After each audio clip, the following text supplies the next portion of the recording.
तो हेलो दोस्तों, आप सभी का स्वागत है मेरे यूट्यूब चैनल एजुकेशनल क्लासेस के अंदर। तो आज हम करने वाले हैं क्लास 12th का पॉलिटिकल साइंस का चैप्टर नंबर 2, जिसका नाम है दो ध्रुवीयता का अंत। ठीक है, क्या नाम है? दो ध्रुवीयता का अंत। ये पार्ट सेकंड है। पार्ट फर्स्ट मैंने ऑलरेडी डाल दिया है, किसी ने नहीं देखा हो तो वो प्लीज़ जाकर देख सकता है। ठीक है, मोस्ट इम्पोर्टेंट क्वेश्चंस मैं इसके अंदर आप सभी को कवर करके दे रहा हूँ, तो प्लीज़ ध्यान से देखें वीडियो को, अच्छे से समझे, बहुत ही अच्छे से क्वेश्चन समझ में आएंगे। ठीक है, तो चलिए चलते हैं हमारे पहले क्वेश्चन की तरफ। हमारा पहला क्वेश्चन है कि शॉक थेरेपी भी मतलब शॉक थेरेपी थी क्या, किसने इसको अपनाया? ठीक है ना, भी शॉक थेरेपी थी क्या, किसने इसको अपनाया? तो चलिए देखते हैं। सोवियत संघ के पतन के बाद साम्यवादी देशों ने पूंजीवाद को अपनाया। ठीक है, जो सोवियत संघ था उसका पतन हो चुका था, सभी को पता है। यूएसएसआर का पतन हो चुका था। ठीक है ना, तो यूएसएसआर के पतन के बाद उन्होंने साम्यवादी नीति को छोड़कर पूंजीवादी नीति को अपनाना अच्छा समझा। ठीक है भी, ताकि साम्यवाद की नीति अपनाकर तो हम पिछड़े, और अगर हम पूंजीवाद की नीति अपनाएंगे तो अमेरिका की तरह विकास करेंगे, क्योंकि अमेरिका पूंजीवाद की नीति अपनाकर विकास कर रहा है। उनका ऐसा मानना था कि अगर हम अमेरिका की पूंजीवादी नीति अपनाएंगे तो हम भी विकास कर सकेंगे। ठीक है, तो इसी को शॉक थेरेपी का नाम दिया गया। ये मतलब साम्यवाद से पूंजीवाद की तरफ अग्रसर होना शॉक थेरेपी कहलाया। ठीक है, क्लियर है? रूस, मध्य एशिया के गणराज्यों तथा पूर्वी यूरोप के देशों में पूंजीवाद की ओर संक्रमण का एक खास मॉडल अपनाया गया। अब देखिए, रूस था, मध्य एशिया था, वह 12 जो इनके गणराज्य थे, इसके साथ साथ पूर्वी यूरोप था। इन देशों में पूंजीवाद को बहुत ज़्यादा अपनाया जाने लगा। एक नया मॉडल अस्तित्व में आया जो पूंजीवाद था। ठीक है, इसी को आगे चलकर शॉक थेरेपी का नाम दिया गया। विश्व बैंक व अंतर्राष्ट्रीय मुद्रा कोष द्वारा निर्देशित इस मॉडल को शॉक थेरेपी का नाम दिया गया। ठीक है, देखिए ये आ गया मोस्ट इम्पोर्टेंट क्वेश्चन है, ध्यान से करिएगा। 5 मार्क्स में एग्जामिनर अक्सर पूछता है। ठीक है, 5 मार्क्स में एग्जामिनर अक्सर पूछता है। तो चलिए अब हम अपने नेक्स्ट क्वेश्चन की ओर चलते हैं। तो नेक्स्ट क्वेश्चन हमारा, शॉक थेरेपी के तहत क्या क्या बदलाव हुए? ठीक है, अब देखिए, वहाँ पर तो हमने शॉक थेरेपी के बारे में पढ़ा भी, आखिर शॉक थेरेपी है क्या। ठीक है, और अब हम यह पढ़ेंगे जो सोवियत संघ के देश थे, विघटन के बाद जो देश थे सोवियत संघ के, उन्होंने बहुत से बदलाव किए। अब वो बदलाव क्या क्या थे? ठीक है, देखिए ध्यान से, वो बदलाव क्या क्या थे। तो पहला हमारा, साम्यवाद को छोड़कर अब सभी देशों को पूंजीवाद अपनाना था। ठीक है, सभी देशों को पूंजीवाद अपनाना था। साम्यवाद को छोड़कर सभी देशों को पूंजीवाद अपनाना था भी, मतलब साम्यवाद को छोड़ना था। साम्यवाद का मतलब यूएसएसआर वालों ने जो साम्यवाद को अपनाया हुआ था उसको छोड़कर अमेरिका ने जो पूंजीवादी नीति अपनाई थी उसको अपनाना था। ठीक है, क्लियर है? दूसरा है, निजी स्वामित्व का महत्व बढ़ने लगा भी, जो निजी क्षेत्र वगैरह थे उनका महत्व बढ़ने लगा। ठीक है, राज्य की संपदा का निजीकरण होने लगा भी, राज्य की संपूर्ण संपदा कुछ ही लोगों के हाथ में होगी। ठीक है, क्लियर है ये पॉइंट? खेती करने का तरीका बदलने लगा। अब देखिए, साम्यवाद के अंदर खेती करने का तरीका क्या था भी, मजदूर लोग ज्यादा से ज्यादा होंगे। ठीक है, और पूंजीवाद के अंदर खेती करने का तरीका था भी, मशीन ज्यादा से ज्यादा होंगी। ठीक है, फर्क समझा? खेती में ऐसे इस प्रकार के बदलाव आए। ठीक है, साम्यवाद में मजदूर थे तो मजदूरों की जगह मशीनों ने ले ली खेती के अंदर। व्यापार से ही विकास का विकास होगा, व्यापार से ही विकास होगा ऐसा माना जाने लगा भी, देश का व्यापार के कारण ही विकास होगा। ठीक है, देश का विकास व्यापार के कारण ही होगा। कहने का मतलब है विदेश देश के अंदर ही नहीं, हमें बाहर पश्चिमी देशों के अंदर, पूर्वी देशों के अंदर व्यापार को बढ़ाना चाहिए। कहने का मतलब ज़्यादा से ज़्यादा मात्रा में व्यापार को बढ़ाने से ही उसका विकास होगा। ठीक है, उनके देशों का विकास होगा। नेक्स्ट हमारा मुक्त व्यापार की तकनीक अपनाई गई। मुक्त व्यापार का मतलब कहीं भी कोई भी किसी भी प्रकार से व्यापार कर सकता है उस देश का बंदा, पश्चिमी देशों में जाकर वहाँ पर मुक्त रूप से व्यापार कर सकता है। ठीक है, तो इसे मुक्त व्यापार का नाम दिया गया। 1 मार्क्स में बहुत ही इंपॉर्टेंट क्वेश्चन है। ठीक है, 1 नंबर में बहुत ही इंपॉर्टेंट क्वेश्चन है। चलिए चलते हैं अपने पश्चिमी देशों के साथ व्यापार को बढ़ाया गया। जो पश्चिमी देश थे सॉरी, उनके साथ व्यापार को बढ़ाया गया। ठीक है, जैसे अमेरिका हो गए, ब्रिटेन हो गया, फ्रांस हो गया, इनके साथ व्यापार को बढ़ाया जाने लगा। किनके द्वारा? सोवियत संघ के जो देश थे उनके द्वारा। ठीक है, क्लियर है? इंपॉर्टेंट क्वेश्चन है, ध्यान से कीजिए। ओके, तो चलिए अब देखते। तो अब हमारा नेक्स्ट क्वेश्चन आता है, शॉक थेरेपी के परिणाम क्या क्या थे? भी भाई शॉक थेरेपी हो भी गई, ठीक है, उसका लागू भी कर दी गई, वो लागू भी कर दी गई। शॉक थेरेपी थी क्या, हमने सब पढ़ा। अब हम पढ़ेंगे कि शॉक थेरेपी के आखिर परिणाम क्या क्या थे। ठीक है, तो शॉक थेरेपी के परिणाम क्या क्या थे? तो शॉक थेरेपी के परिणाम थे भाई, पूरे क्षेत्र की अर्थव्यवस्था तहस नहस हो गई। सिंपल सी बात है भाई, उन्होंने देश के विकास के लिए शॉक थेरेपी को अपनाया, पर उनकी अर्थव्यवस्था तहस नहस हो गई। इससे उन पर तो उल्टा प्रभाव पड़ा, इससे जनता तो भड़केगी ही। तो पूरे क्षेत्र की अर्थव्यवस्था तहस नहस हो गई। ठीक है, अर्थव्यवस्था तहस नहस हो गई, रूस का ढांचा चरमरा गया भी। अब अर्थव्यवस्था कमजोर हो गई तो अब ढांचा तो चरमराएगा ही, कमजोर तो होगा ही। जनता बर्बाद होने लगी, जनता की जमा पूंजी खत्म होने लगी। ठीक है ना, अब उनकी जमा पूंजी खत्म होने लगी तो विद्रोह की भावना उत्पन्न भी होगी। ठीक है, 90% उद्योग कम से कम कीमत पर निजी हाथों में बेच दिए गए। कम से कम कीमत पर मतलब अगर किसी उद्योग की कीमत 1 करोड़ है तो 1 लाख में बेच दिया गया। ठीक है, 1 करोड़ है तो 1 लाख में बेच दिया गया। तो इस प्रकार से, या फिर 1 करोड़ है तो 50 लाख में बेच दिया गया। तो मतलब जितनी भी कम से कम, जैसे चोर मार्केट में चीज़ें सस्ती मिलती है ना, उस प्रकार से यहाँ पर भी कम से कम कीमत में, बिल्कुल कम से कम कीमत में उद्योगों को बेच दिया गया, निजी हाथों में भी। मतलब जो निजी कंपनियां थी, सरकार के अंडर में नहीं थी, उनसे अलग। ठीक है, रूस की मुद्रा में गिरावट आ गई। अब जो उसकी मुद्रा थी अंतर्राष्ट्रीय बैंक मुद्रा कोष में, अंतर्राष्ट्रीय बैंक में उसकी मुद्रा में गिरावट आ गई तो महंगाई बढ़ गई, क्योंकि मुद्रा कम हो गई, मुद्रा की वैल्यू कम हो गई या फिर लागत कम हो गई तो महंगाई तो बढ़ेगी। सिंपल सी बात है। लोगों की जमा पूंजी धीरे धीरे समाप्त होने लगी भी। जो लोगों ने जमा पूंजी इकट्ठा की हुई थी लंबे समय से, वो उनकी धीरे धीरे समाप्त होने लगी। खाने पीने की वस्तुओं का आयात करना पड़ा। अब देखो, उन्होंने उद्योग कम से कम कीमत पर बेच दिए निजी हाथों में, तो अब उन्हें बाहर से वस्तुओं का आयात करना पड़ा। ठीक है, और इसी से माफिया वर्ग का उदय भी हुआ। माफिया वर्ग का यहीं से ही उदय हुआ। ठीक है ना, तो यहीं से माफिया वर्ग का उदय हुआ। तो नेक्स्ट क्वेश्चन देखिए, भारत और सोवियत संघ। ठीक है, जो भारत था, सोवियत संघ था, उनके बीच में संबंध कैसे थे? भारत और सोवियत संघ के बीच में संबंध कैसे थे? भारत और सोवियत संघ के बीच में संबंध बहुत ही अच्छे थे। ठीक है, मधुर थे, मीठे संबंध थे, बहुत ही अच्छे संबंध थे। सोवियत संघ भारत की हर स्थिति में मदद किया करता था।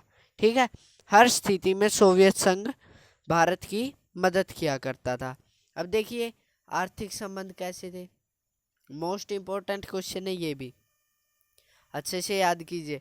मैं आपको सभी इम्पोर्टेंट क्वेश्चंस इन वीडियो में कवर करके देता हूं, तो प्लीज़ प्लीज़ प्लीज़ ध्यान से इन वीडियो को कीजिए। पार्ट 1 भी ज़रूर देखें, उनके बिना ये वीडियो आप सभी को समझ में भी नहीं आएगी। ठीक है, तो चलिए चलते हैं हमारे क्वेश्चन की ओर। भी आर्थिक संबंध कैसे थे? भारत सार्वजनिक कंपनी क्षेत्र में कंपनियों की मदद करना, सॉरी दोबारा बोल रहा हूँ, भारत की सार्वजनिक क्षेत्र की कंपनियों में मदद करना। भी अब जो सार्वजनिक कंपनियां थी भारत की, सरकारी कंपनियां थी, उनकी उन कंपनियों को कहीं पर भी स्थापित करने में मदद करना। ठीक है, भिलाई, बोकारो और विशाखापट्टनम जैसे शहरों में या फिर जगहों पर कारखानों में तकनीकी सहायता देना, मतलब आधुनिक मशीनें वगैरह देना। ठीक है, आधुनिक मशीनें, आधुनिक रोबोट वगैरह देना। सोवियत संघ ने इन सब की मदद की। भारत में विदेशी मुद्रा की कम कीमत होने के कारण रुपए को माध्यम बनाकर व्यापार किया। भी मतलब रूस की जो रूस का रुपया था उसके मुकाबले में भारत का जो रुपया था उसकी कीमत बहुत कम थी। तो उसने किया क्या कि भारत के ही रुपए को माध्यम बनाकर उसने भारत से ही वस्तुओं को खरीदना शुरू कर दिया या फिर वस्तुओं को देना शुरू कर दिया। क्लियर है? बहुत आसान क्वेश्चन है, ध्यान से कीजिए। अब नेक्स्ट हमारा राजनीतिक संबंध। भी राजनीतिक संबंध कैसे थे? राजनीतिक संबंध भी बहुत अच्छे थे। ठीक है ना, अच्छे राजनीतिक संबंध थे, तो इस कारण से दोनों में बनती भी अच्छी थी। तो चलिए देखते हैं इसके पॉइंट भी, भारत और इनके संबंध कैसे थे, राजनीतिक संबंध। तो सोवियत संघ ने कश्मीर में यूएनओ के मामले में भारत का साथ दिया। जब कश्मीर के विभाजन की बात हो रही थी या पाकिस्तान में कश्मीर को देने की बात हो रही थी, तो उसके दौरान सोवियत संघ ने भारत का साथ दिया। ठीक है, सोवियत संघ ने उस दौरान भारत का साथ दिया। वह बुरे दिनों में भी हमेशा भारत की मदद की। जब भारत पर बुरे दिन थे, स्वतंत्रता के समय या फिर 1971 में भारत पाक का युद्ध हुआ था, इम्पोर्टेंट क्वेश्चन है 1 नंबर में, तब भी सोवियत संघ ने बहुत ज़्यादा सहायता प्रदान की थी भारत को। ठीक है, तो 1971 में भारत पाक के युद्ध के दौरान भारत की मदद की। तो सोवियत संघ ने भारत की मदद उस समय भी की जब उसको कोई मदद नहीं कर रहा था 1971 में।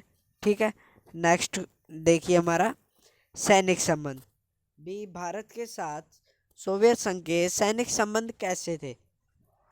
तो जाहिर सी बात है, अगर राजनीतिक संबंध अच्छे होंगे तो सैन्य संबंध भी अच्छे ही होंगे, है ना। तो चलिए देखते हैं। भारत पाक के युद्ध के समय भारत को हथियार दिए। ठीक है, सोवियत संघ ने भारत को हथियार दिए। 1971 में भारत पाक का युद्ध हुआ, उसके दौरान सोवियत संघ ने भारत को हथियार दिए। ठीक है, सोवियत संघ ने भारत को ऐसे समय में सहायता दी जब कोई भी देश भारत को सैन्य सहायता देने के लिए तैयार नहीं था। भी मतलब कोई भी, मतलब भारत के सभी देश विरुद्ध हो गए थे, क्योंकि उस समय भारत ने गुटनिरपेक्ष नीति अपनाई हुई थी, पर भारत सभी से मदद मांग रहा था। तो उस समय सोवियत संघ आगे आया था।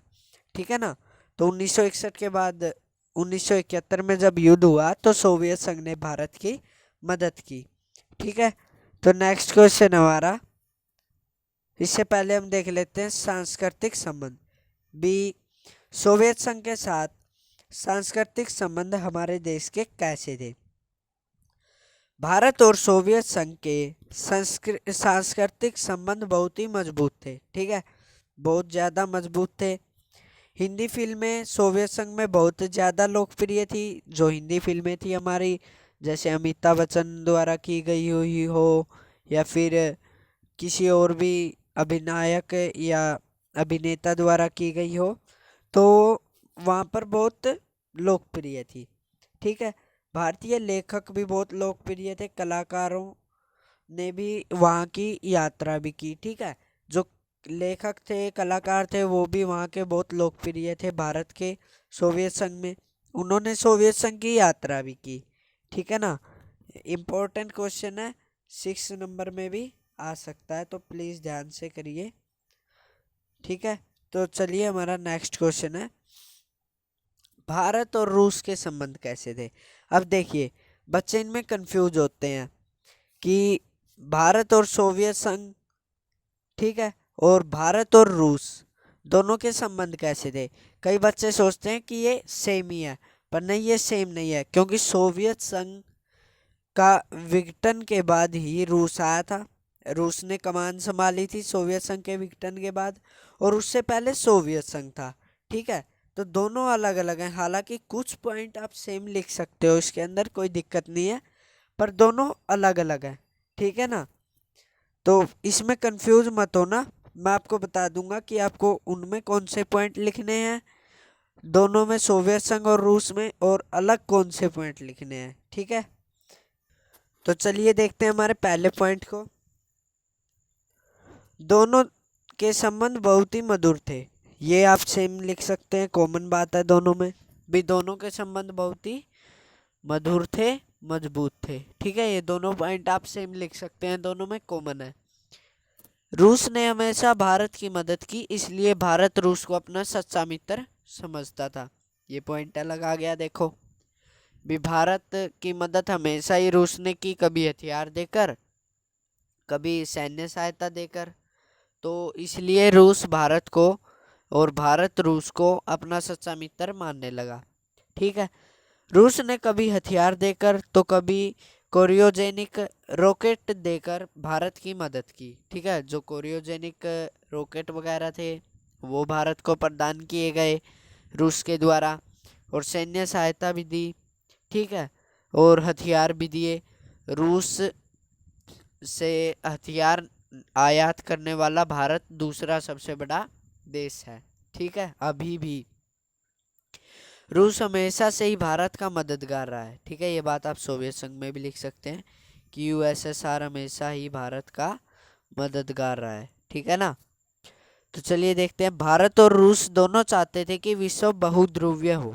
बहुध्रुवीय का मतलब भी सभी देश अलग अलग हों, परंतु अलग अलग महाशक्तियां भी हो, भी सबके पास अपनी अपनी शक्तियां प्रदान हो, और अगर किसी एक देश पर कोई देश हमला करता है तो सब मिलकर उसका मुकाबला करें, ठीक है। तो ये है बहुध्रुवीय देश हो, ठीक है। दोनों ये सब चाहते थे। ये पॉइंट ओनली रूस के अंदर लिख सकते हो आप, सोवियत संघ में नहीं। अर्थात विश्व में कई शक्तियां मौजूद हों, ठीक है। पहले तो अमेरिका और सोवियत संघ थे, उसके बाद रूस अमेरिका हो गए, ठीक है। सोवियत संघ की जगह रूस ने कमान संभाल ली। तो उनका मानना था कि विश्व में कई शक्तियां हो, ठीक है। सुरक्षा की सामूहिक जिम्मेदारी हो, भी सभी को सुरक्षा प्रदान की जाए, सभी की सामूहिक जिम्मेदारी होगी, भी सभी की जिम्मेदारी है कि किसी भी देश को किसी भी प्रकार की हानि ना हो।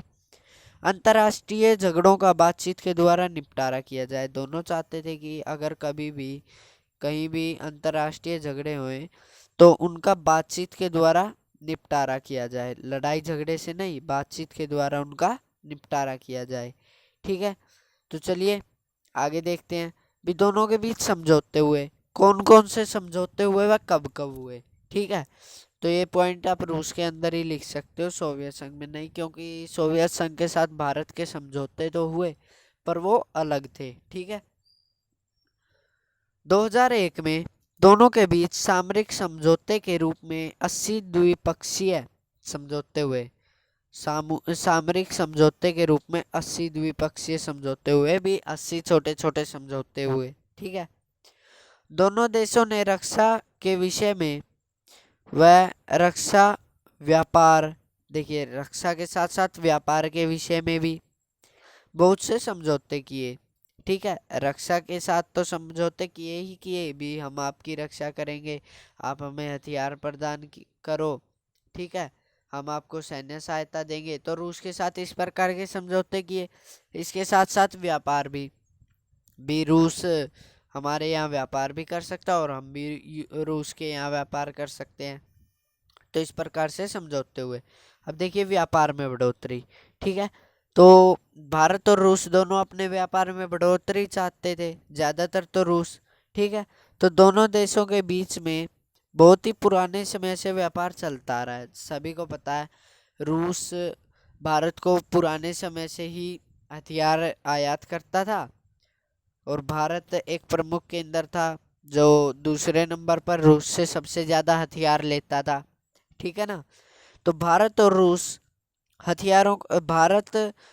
के हथियारों का दूसरा सबसे बड़ा खरीदार था। जैसा मैंने आपको बताया, जो भारत था रूस का दूसरा सबसे बड़ा खरीदार था जो हथियारों का आयात करता था रूस से। ठीक है ना। भारत के तेल संकट के दिनों में जब भारत के अंदर तेल संकट छिड़ा हुआ था, तो उस समय में रूस ने भारत को तेल देकर व तेल का आयात कर कर उसकी समस्या मिटाई थी। जब भारत में तेल की कमी हो गई थी तब रूस ने उस समस्या को मिटाया था।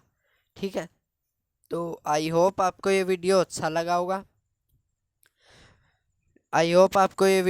लगा होगा। अगर वीडियो पसंद आई हो तो लाइक शेयर कमेंट करना ना भूलें और इसके साथ साथ चैनल को सब्सक्राइब भी ज़रूर करें व घंटे के बेल आइकन को भी ज़रूर दबा दें ताकि आपको हमारी लेटेस्ट वीडियो मिलती रहे। ठीक है। तब तक के लिए बाय बाय। और हाँ, पार्ट 1 ज़रूर देखना। तो हमने ये चैप्टर 2 पार्ट में कंप्लीट कर दिया है, पार्ट 1 और पार्ट 2। ठीक है। तो ध्यान से देखिएगा, समझिएगा चैप्टर को अच्छे से। बहुत ही आसानी से ये चैप्टर आ जाएगा। इतना मुश्किल भी नहीं है और इतना इजी भी नहीं है, थोड़ा सा ट्रिकी है। ध्यान से कीजिएगा। और हाँ, जल्द ही मैं इसके important MCQ questions, 6 marks important question व जो भी इसके अंदर जितने नंबर के इम्पोर्टेंट क्वेश्चंस बनकर निकलेंगे उन सभी की वीडियो मैं आपके लिए लाने वाला हूँ। तो देखना ना भूलें। और पार्ट 1 का लिंक मैं डिस्क्रिप्शन में डाल दूंगा, पार्ट 1 भी ज़रूर देखें। Thanks for watching.